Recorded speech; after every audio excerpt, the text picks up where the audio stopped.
میری والدہ کہنے لگیں کہ اس بار سردیوں کی چھٹیاں گاؤں میں ہی گزارنی ہے۔ سب سے زیادہ اس خبر نے مجھے کوفت میں مبتلا کیا تھا۔ مجھے نہ تو گاؤں پسند تھا نہ ہی گاؤں کا ماحول۔ جب بھی چھٹیاں ہوتی میری والدہ کو گاؤں یاد آنے لگتا۔ میرے باقی کے بہن بھائی بہت خوش ہوتے، ہم 2 بہنیں اور 1 بھائی۔ ان لوگوں کو گاؤں کا ماحول بہت پسند تھا، بس ایک مجھے ہی زہر لگتا تھا۔ بھلا گاؤں کی بھی کوئی دیکھنے والی چیز ہے؟ اماں پلیز اس بار اسلام آباد لے جائیں، مری چلتے ہیں۔ ایسا کریں کاغان چلتے ہیں یا پھر سیف الملوک، وہ بھی تو ہم نے کبھی نہیں دیکھا۔ گاؤں کیا کوئی دیکھنے کی چیز ہے؟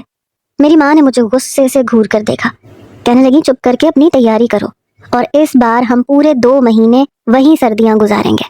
میں نے کہا 2 مہینے؟ ماتھے پر بل ڈال کر میں نے چلا کر کہا۔ میری ماں کہنے لگی ہاں تو کیا مصیبت آ جاتی ہے تمہیں گاؤں کے نام پر؟ میں نے کہا اماں گاؤں بھی کوئی جانے کی جگہ ہے کیا وہاں پہ؟ لال اینٹوں کی سڑکیں، ہرے بھرے کھیت، اور دادا جی کا پرکھوں پرانا سا گھر جس کا روغن بھی دادا جی نے بدلوانے کی کوشش نہیں کی۔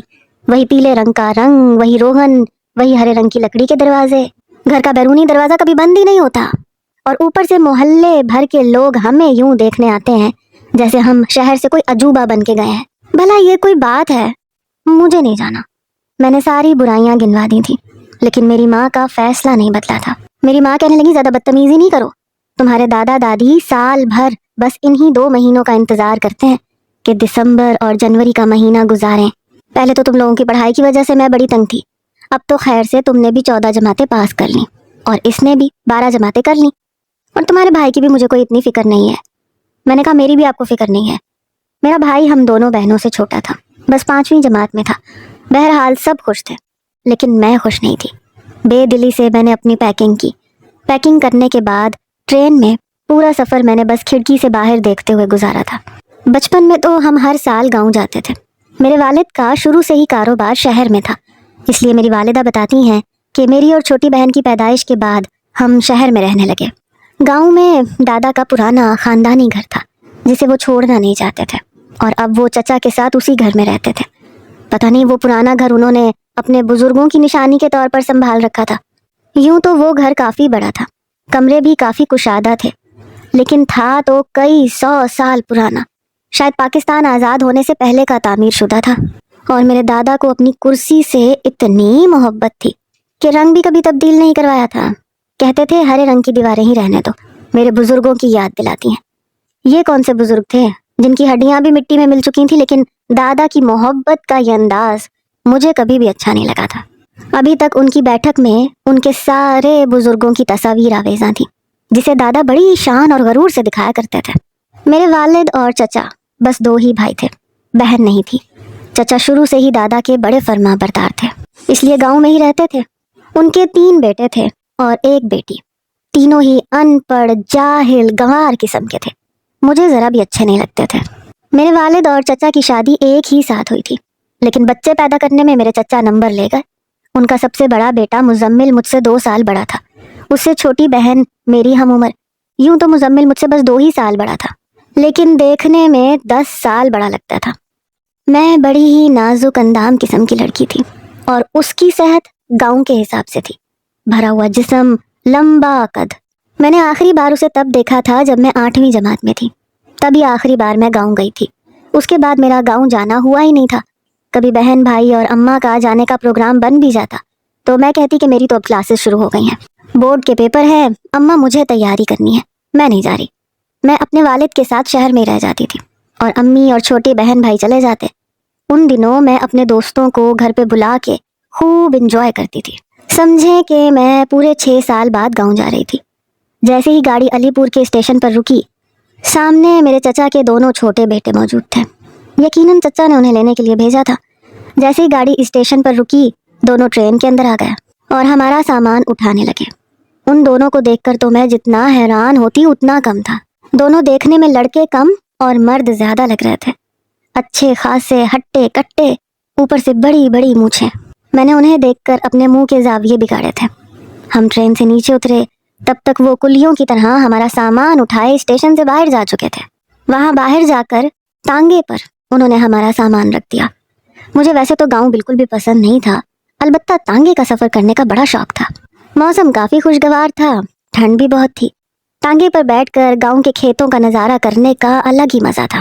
बहरहाल अच्छा तो मुझे लग रहा था, लेकिन मैं मुंह से नहीं कह सकती थी, क्योंकि पूरे रास्ते सबसे ज़्यादा मैंने अपनी माँ से गाँव जाने के लिए बहस की थी कि हम वहाँ बस 20 दिन रहेंगे, मुझे अपनी सारी छुट्टियाँ गाँव में बर्बाद नहीं करनी। लेकिन मैं नहीं जानती थी कि वहाँ जाते ही मेरे सर पर एक बहुत बड़ी मुसीबत पड़ने वाली है। जैसे ही हम घर पहुँचे, दादी ने हमें दरवाजे पर ही रोक लिया। पहले हाथ में पकड़े 2 कबूतर हमारे ऊपर से वारे और उन्हें हवा में आज़ाद छोड़ दिया। दादाजी अलबत्ता सहन में रखी चारपाई पर ही बैठे थे। हमें देखकर उठकर बैठ गए, वही चेकदार धोती और सफ़ेद रंग का कुर्ता और अपनी चारपाई के सामने रखा हुक्का। लगता था कि जैसे उनकी जिंदगी तो बस ठहर ही गई है। मैंने उनको हमेशा यहीं देखा था, ये बदले ही नहीं थे। हम लोग सबसे पहले दादाजी के पास गए, सर झुकाकर उनसे प्यार लिया, मेरा हाथ पकड़कर मुझे अपने पास बिठा लिया, मेरे माथे पर बोसा लिया। कहने लगे, रानी तू तो काफ़ी सालों बाद आई है, मैं तो तेरी शक्ल ही भूल गया था। यूं तो हम जात के चौधरी थे, लेकिन मुझे अपने गांव की तरह अपनी जात भी कुछ खास पसंद नहीं थी, क्योंकि यहाँ गांव के चौधरी मूछें रखना अपनी शान समझते थे और मुझे कभी भी मूछों वाले मर्द पसंद नहीं थे। मेरी चची भी मुझसे गले मिली, लेकिन गले मिलते हुए जोर से मेरी चची ने मुझे अपने साथ लगाकर दबोचा। मुझे लगा मेरी एक आध पसली इधर उधर जरूर टूट जाएगी। फौरन से शानों ने उन्हें मना किया। कहने लगी, अम्मा जरा हौला हाथ रख, ये गांव की अल्लर मटियारन थोड़ी है, शहर की सुखी सड़ी कुड़ी है, नजाकता नाल मिलो, ये तेरी जफ्फी नहीं सह सकती। मेरी चची ने मुस्कुराते हुए मुझे छोड़ा। कहने लगी, तुमने तो बड़े सालों बाद अपनी शक्ल दिखाई, माशाल्लाह क्या रंग रूप निकाला है तुमने। चची जी ने दोनों हाथों से मेरा चेहरा पकड़ा और चूमना शुरू कर दिया। मुझे इस तरह की मोहब्बत से वैसे ही बड़ी एलर्जी थी, लेकिन शायद गांव वाले अपनी मोहब्बत का इजहार कुछ यूं ही करते हैं। बड़ी मुश्किल से मैंने अपनी चची से अपना पीछा छुड़ाया था। यूं तो शानों का नाम शबाना था, लेकिन हम सब उसे शानों ही कहते थे। बहरहाल खाना शानों और चची ने बनाया था और काफ़ी मज़े का बनाया था। सब लोग ही आपस में मिलकर बातों में मशगूल हो गए। मुझे ये सब पसंद ही नहीं था। मैं वैसे भी तन्हाई पसंद ज़्यादा थी। अकेले बैठकर मोबाइल को इस्तेमाल करना मेरा पसंदीदा मशगला था। अपनी दोस्तों से मैसेजेस पर बात करना बिल्कुल शहर की लड़कियों जैसा मिजाज था मेरा। मेरी छोटी बहन और भाई तो अपने कज़नों के साथ बड़े खुश थे। मजबूरन मुझे भी दादी के पास बैठना पड़ा, जिनकी प्योर पंजाबी मेरी समझ से बाहर थी। आधे जुमले मेरे सर के ऊपर से गुजर रहे थे, कुछ समझ में आ रहे थे, बस उसी से अंदाज़ा हो रहा था कि वो क्या बात कर रही हैं। बातों के दौरान ही मेरी अम्मा से कहने लगी, निकनीज बाला गांव किद्दों आएगा। मेरे वालिद का नाम इकबाल था, लेकिन गांव में सब उन्हें बाला बाला ही कहते थे। मेरी माँ कहने लगी, अम्मा जी तुसी अपने पुत्र को ही पूछ लो। दादी कहने लगी, तेनू पता है ना इस जुमे को मैंने सारी बरादरी को इकट्ठा करना है। मेरी माँ ये सुनकर कहने लगी, जी अम्मा जी मुझे पता है, तब तक वो आ जाएंगे। कहने लगी, बस ठीक है। फिर मेरी चची से कहने लगी, तुमने वजिया के लिए गोटे वाला जोड़ा तो तैयार करवा लिया ना। चची कहने लगी, हाँ जी अम्मा जी, ये भी कोई कहने वाली गल है। मैं तो अपनी रानी के लिए एडा कोई सोना जोड़ा तैयार करवाने के लिए कहा है, ताकि बरादरी वाले अश अश कर उठे। ये सुनकर मैं कुछ तज़्बुज़ुब का शिकार हुई। मैं तो भारी भरकम और गोटे वाले जोड़ों से वैसे ही दूर भागती थी। सादा और सिंपल कपड़े मुझे ज़्यादा पसंद आते थे। मैंने कहा, अच्छा जी आपने मेरे लिए इतना हैवी जोड़ा सिलवाया क्यों है? मैं तो ये सब नहीं पहनती, मुझे वैसे भी सिंपल कपड़े पसंद है। मेरी बात सुनकर मेरी कज़न कहने लगी, अरे भाई सारी बरादरी ने कट में जमा होना है, उसमें तेरा जोड़ा सादा थोड़ी चलेगा। तुझे पता है मैंने तो तेरे जोड़े के साथ मैचिंग परांदा भी खरीदा है। मैंने अपने कंधों तक आते हुए बाल हाथों में पकड़ के उसको दिखाए।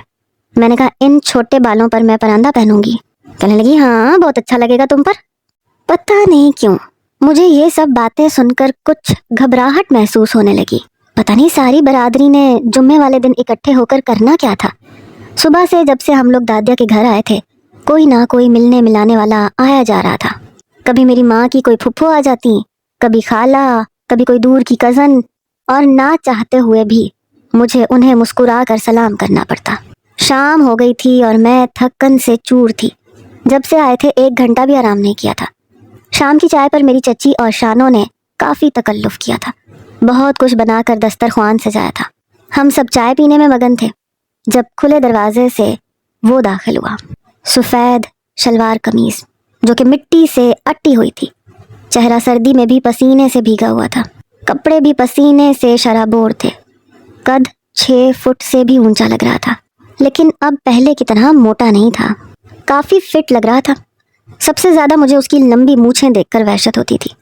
आते ही उसने सबको सलाम किया, मेरे दादा के पास गया, दादा ने उसके सर पर हाथ रखा, कहने लगे जींदार है पुत्र। हैरत मुझे दादी पर हुई, जो उसका चेहरा अपने हाथों में लेकर उसके माथे पर बोसा देने लगी।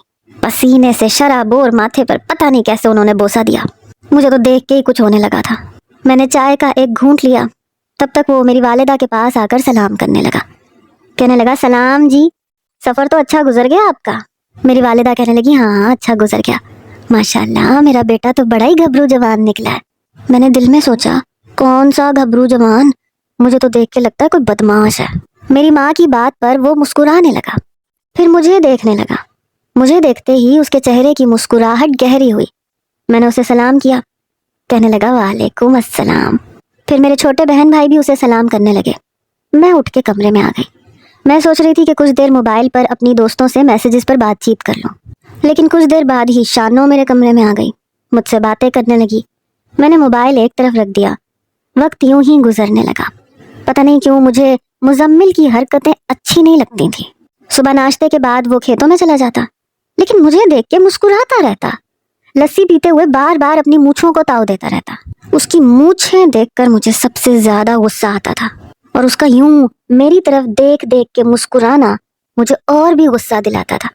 ये कोई बात थी खामखा किसी को देख के मुस्कुराते रहना, बिना किसी बात के, बिना किसी मकसद के।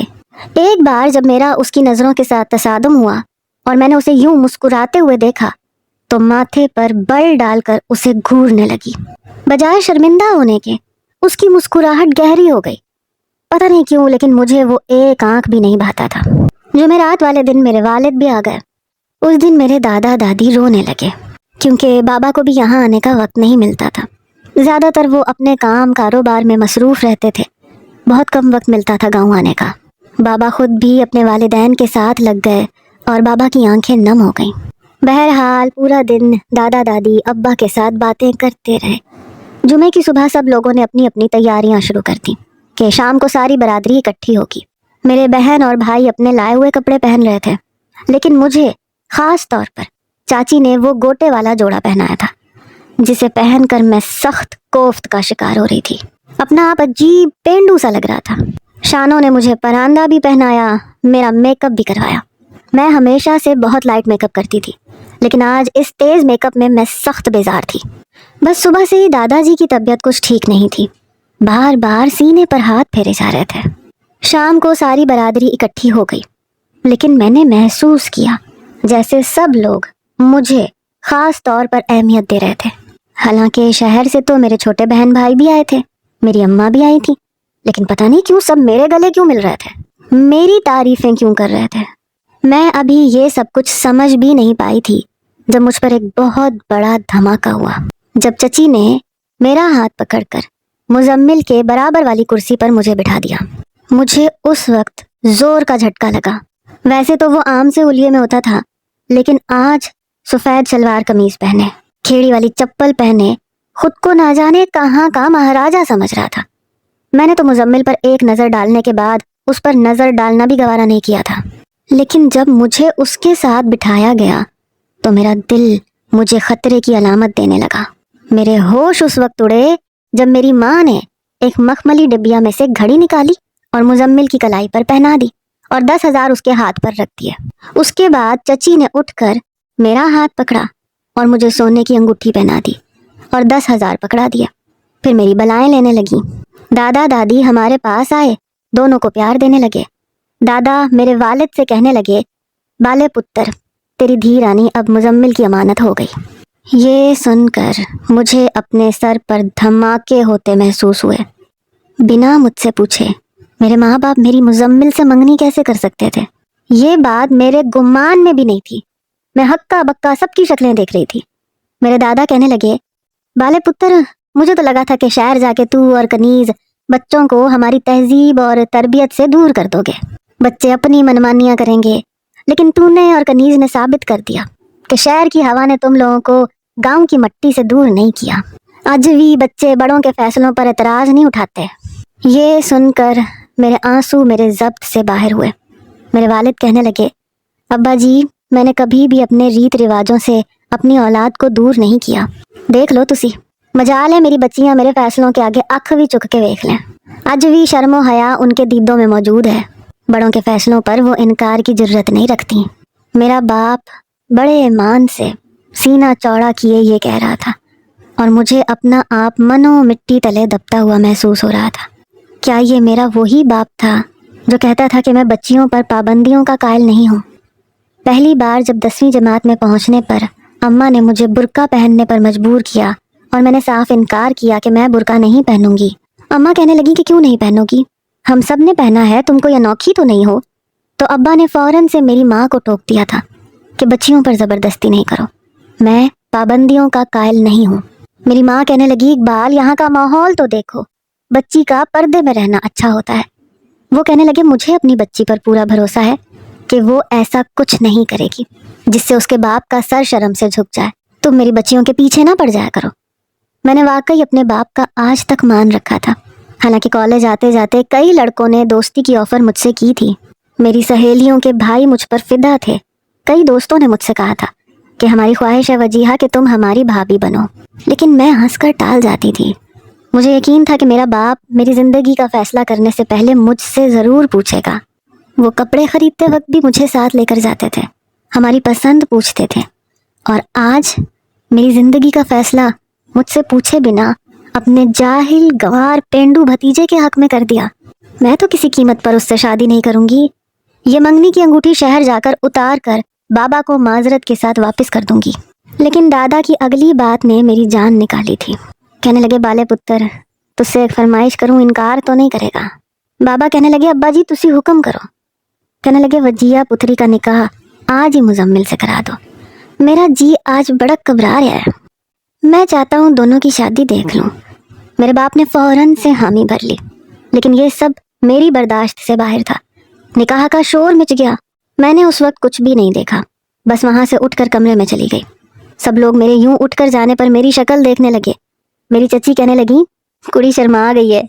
मैं कमरे में आकर फूट फूट कर रोने लगी।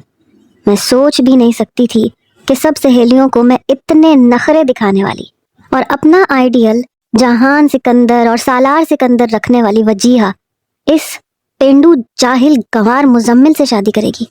हरगिज भी नहीं। मेरे तो ख्वाब ही ऊंचे थे और वजह मेरी खूबसूरती थी। मेरा शुमार हसीन लड़कियों में होता था। मेरी वालिदा कमरे में आई तो मुझे यूं रोता देखकर कुछ परेशान हुई।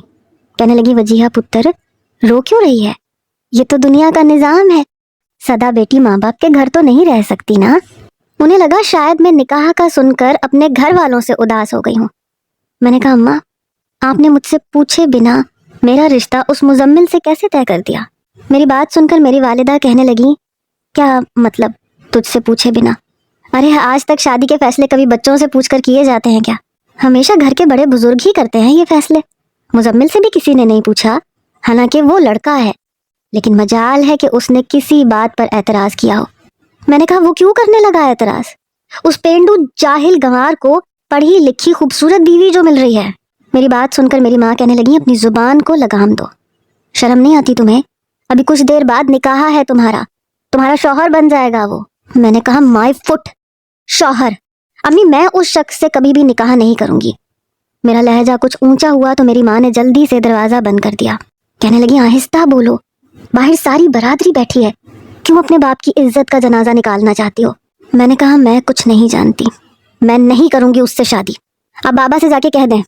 मेरी बात सुनकर मेरी वालिदा के होश उड़े थे। मुझसे कहने लगी, तुम्हारे बाप को तुम पर बहुत मान है। कहते हैं मेरी बेटी मेरा गुरूर है। शहर में रहकर उसने कभी मेरा सर नहीं झुकाया। मैंने कहा, अम्मा, मैंने ऐसा कुछ नहीं किया जिससे बाबा का सर झुके, लेकिन ये मेरे साथ ज्यादती है। मैं किसी भी अनपढ़ जाहिल गंवार से शादी नहीं कर सकती। अपनी दोस्तों के साथ इससे मुतारिफ तक नहीं करवा सकती। मुझे ना गाँव पसंद है ना यहाँ का माहौल। मैं नहीं रह सकती यहाँ। अगर मेरी शादी यहाँ करनी थी तो शहर क्यों लेकर गई थी? वहाँ का आदी क्यों बनाया था? मेरा यहाँ दम घुटता है। उस शख्स को देखकर, उसकी लंबी लंबी मूछें देख के मेरा जी मतलाता है। मैं नहीं रह सकती। मैं रोते हुए अम्मा को कायल करने की कोशिश कर रही थी। لیکن وہ میرے سامنے ہاتھ جوڑ کر رونے لگی، کہنے لگی تمہارے باپ کی عزت اس وقت صرف تمہارے ہاتھ میں ہے، اگر ان کا مان ٹوٹ گیا تو جانتی ہو کیا ہوگا؟ تم جانتی ہو باہر سے تمہارے باپ کی آواز آ رہی ہے، تمہارا باپ ساری برادری کے سامنے کہہ رہا ہے کہ میں نے اپنی بیٹی کو 14 جماعتیں پڑھائی ہیں اور میری بیٹی نے کچھ ایسا نہیں کیا کہ میرا سر شرم سے جھک جائے۔ وہ وہاں شادی کر رہی ہے جہاں میں چاہتا ہوں۔ اس نے تعلیم یافتہ ہوتے ہوئے ایسا کچھ نہیں کہا، کوئی اختلاف نہیں کیا، اس لیے بیٹیوں کو تعلیم ضرور دلوائیں۔ میری والدہ کہنے لگی وجیہہ، اگر تم نے نکاح نہیں کیا تو گاؤں کی لڑکیاں ہمیشہ کے لیے تعلیم سے محروم ہو جائیں گی، کیونکہ گاؤں والے یہ سمجھتے ہیں کہ جو لڑکی کالج جاتی ہے، تعلیم حاصل کرتی ہے، اس کی زبان کھل جاتی ہے، وہ ماں باپ کے فیصلوں پر اکڑتی ہے، اسی لیے گاؤں کے لوگ اپنی بیٹیوں کو تعلیم نہیں دلواتے۔ اب سب کچھ تم پر ہے۔ یہ سن کر میں چپ سی ہو گئی۔ اپنے باپ کا مان نہیں توڑ سکتی تھی اور کبھی توڑا بھی نہیں تھا۔ میں نے کبھی کالج میں رہ کر کبھی ایسا کچھ نہیں کیا تھا، لیکن خواہش تو خواہش ہوتی ہے۔ میری والدہ رو رہی تھیں، میرے سامنے ہاتھ جوڑے کھڑی تھیں۔ میں نے دونوں ہاتھوں سے ان کے ہاتھ پکڑے۔ میں نے کہا ٹھیک ہے، میں کچھ نہیں کہتی، لیکن اندر سے دل بالکل ٹوٹ چکا تھا، کیونکہ مجھے مزمل پسند نہیں تھا۔ کچھ دیر بعد مولانا صاحب میرے والد کے ساتھ اندر آئے۔ میری ماں مجھے بڑا سا دوپٹہ پہنا چکی تھی، میرے چہرے کا گھونگھٹ نکال چکی تھی۔ وہیں ایجاب و قبول ہوا اور میں نے نکاح پیپر پر سائن کر دیا، اور میرا باپ یہ دیکھ کر بے تحاشا خوش تھا۔ کہہ رہا تھا دیکھ لو، میری پڑھی لکھی بچی نے میری عزت رکھنے میں 1 منٹ نہیں لگایا۔ تعلیم لڑکیوں کو برا نہیں بناتی، بلکہ بچیوں کو تعلیم دلوانی چاہیے۔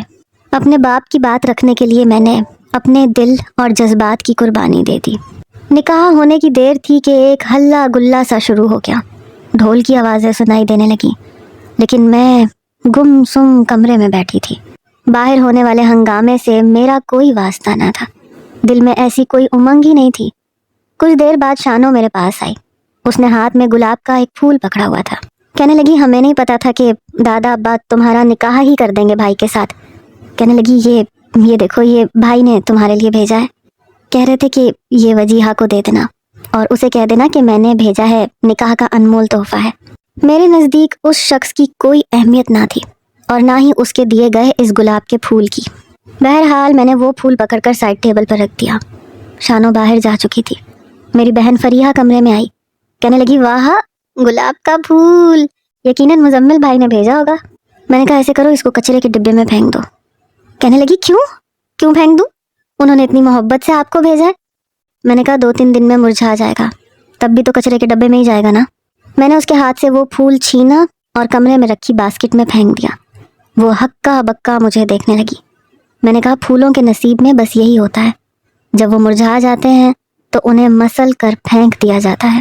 وہ میری کیفیت سے انجان تھی۔ کہنے لگی آپ چاہتی تو اسے کسی کتاب میں سنبھال بھی تو سکتی تھیں، بات پھول کی نہیں ہوتی، دینے والے کے خلوص اور محبت کی ہوتی ہے۔ یہ کہہ کر وہ کمرے سے باہر چلی گئی۔ مجھے کوئی فرق نہیں پڑتا تھا، بھاڑ میں جائے وہ، اس کی محبت اور اس کا خلوص۔ مجھے اب یاد آنے لگا کہ وہ کیوں میسنوں کی طرح مجھے دیکھ کے مسکرا رہا تھا۔ یقیناً جانتا ہوگا کہ ہمارے بیچ کون سا رشتہ قائم ہونے والا ہے۔ وہ ہر بات سے باخبر تھا، انجان تو بس مجھے رکھا گیا تھا۔ یہ غلط تھا، یہ زیادتی تھی۔ اگر مجھے پتا ہوتا میں کبھی شہر سے گاؤں آتی ہی نہیں۔ مجھے چپ ہونا پڑا۔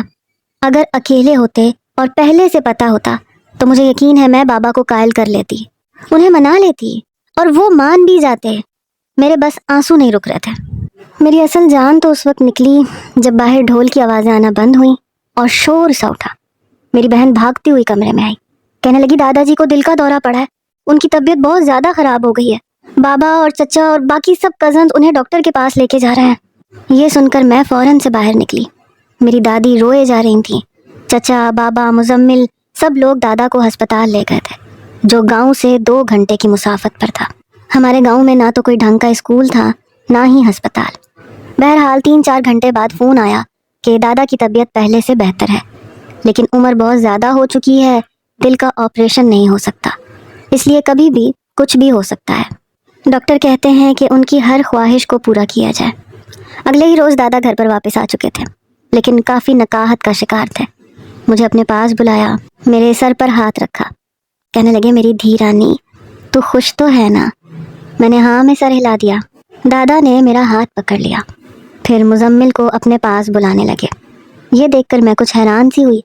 اسے اپنی دوسری جانب بٹھایا اور اس کے ہاتھ میں میرا ہاتھ دے دیا۔ پھر میرے والد کی طرف دیکھنے لگے، کہنے لگے میں جانتا ہوں میری زندگی کا کوئی بھروسہ نہیں ہے بالا پتر، میں چاہتا ہوں ان کی رخصتی بس کچھ ہی دنوں میں کر دو۔ میری بڑی خواہش تھی کہ اپنے پوتے پوتیوں کی شادی دیکھوں، لیکن شاید اللہ سائیں کو کچھ اور ہی منظور ہے۔ میری دادی کہنے لگی، بالا کے ابا، اللہ سائیں کا واسطہ ہے، ایسی باتیں منہ سے نہ نکال۔ بہرحال میری شادی جو چند ماہ بعد ہونی تھی وہ چند دن بعد طے ہو چکی تھی۔ وہ چند دن مجھ پر کسی اذیت کی طرح سے گزرے تھے۔ شادی کی رات میں غصے سے بپھری بیٹھی تھی جب مزمل میرے کمرے میں آیا۔ کمرے کا دروازہ بند کر کے میرے پاس آ کر بیٹھ گیا۔ کچھ دیر مجھے دیکھتا رہا۔ مجھے تو اس کی نظروں سے بھی نفرت محسوس ہو رہی تھی۔ دل چاہ رہا تھا وہ مجھے دیکھے بھی نہ۔ وہ کہنے لگا، میں نے بڑی محبت اور خلوص سے تمہیں گلاب کا پھول بھیجا تھا، لیکن بہت افسوس ہوا جب اس پھول کو میں نے کچرے کے ڈبے میں دیکھا۔ میں نے کہا مجھے گلاب پسند نہیں ہے۔ کہنے لگا بات گلاب کے پھول کی نہیں تھی، بات میرے دیے ہوئے تحفے کی تھی اور اس تحفے کی اہمیت کی تھی۔ پھر اس نے گہری سانس لی، کہنے لگا خیر کوئی بات نہیں۔ جیسے اس نے میرا ہاتھ پکڑا میں نے اس کا ہاتھ پیچھے جھٹک دیا۔ یہ دیکھ کر وہ حیران ہوا۔ میں نے کہا مجھے تم پسند نہیں ہو۔ یہ کہتے ہی میں پھوٹ پھوٹ کر رونے لگی۔ میں نے کہا میں نہیں جانتی تھی کہ میرے گھر والوں نے میرے ساتھ اپنی عزت کی خاطر، اپنی برادری کی خاطر مجھے بلی کا بکرا بنا دیا۔ تم خود سوچو میں کیسے کسی جاہل گنوار اور ان پڑھ کے ساتھ زندگی گزار سکتی ہوں؟ جا کے خود کو آئینے میں دیکھو، پھر مجھے دیکھو۔ میں کبھی بھی تم جیسے شخص کے ساتھ شادی نہیں کرنا چاہتی تھی۔ میں نے کبھی خواب میں بھی نہیں سوچا تھا میں اپنے اسکول اور کالج کی ہونہار اسٹوڈنٹ ایک جاہل کسان کی بیوی بنوں گی۔ اس سے بہتر تھا میں مر جاتی۔ میرے منہ میں جو آ رہا تھا میں بولے جا رہی تھی۔ مزمل بے تحاشا غصے سے میرے پاس آیا، کہنے لگا اگر اتنا ہی میں برا تھا تو مت کرتی مجھ سے نکاح، کر دیتی انکار۔ میں نے کہا مجھ سے کہاں پوچھا گیا، مجھے تو بس کہا گیا تھا۔ کہنے لگا مجھ سے بھی کہا گیا تھا، مجھ سے بھی پوچھا نہیں گیا تھا، صرف یہ کہا تھا کہ تمہیں اپنی تائی کی بیٹی سے نکاح کرنا ہے۔ میں نے تو کوئی اعتراض نہیں کیا۔ میں نے کہا تم بھلا کیوں انکار کرتے؟ ایک پڑھی لکھی خوبصورت لڑکی تمہیں مل رہی تھی، تمہیں اور کیا چاہیے تھا؟ کہنے لگا مجھے کوئی خواہش نہیں تھی خوبصورت پڑھی لکھی لڑکی کی۔ اگر تم جاہل گنوار بھی ہوتی، کم خوبصورت بھی ہوتی، تب بھی مجھے اتنا پتا تھا کہ ہمارے بڑے ہماری شادیوں کے فیصلے کرنے کے لیے بیٹھے ہیں۔ میرے لیے جسے اچھا سمجھیں گے اس کے ساتھ میری شادی کریں گے، اور میں انکار نہیں کروں گا، کیونکہ ہمیں یہ تربیت نہیں دی گئی تھی ہمارے ماں باپ نے۔ ہمارے ماں باپ نے ہمیں پالنے کے لیے بہت تکلیفیں اٹھائی ہیں، اور ماں باپ کا مان ہوتا ہے کہ وہ اپنی اولاد کا یہ فیصلہ خود کریں، تو میرے خیال سے تو اس میں کوئی حرج نہیں ہے۔ بہرحال نکاح تم نے خود مجھ سے کیا ہے، ایجاب و قبول کیا ہے، اس لیے میں تو اپنے حق سے پیچھے نہیں ہٹ سکتا۔ میں تمہیں اچھا لگتا ہوں یا نہیں لگتا، میں اپنے حق سے پیچھے نہیں ہٹوں گا۔ میری بیوی ہو تم اور میرا تم پر حق ہے۔ یہ کہتے ہی اس نے میرے دونوں ہاتھ پکڑے، مجھے اپنے قریب کر لیا، اور اس کے بعد میرے ہونٹوں پر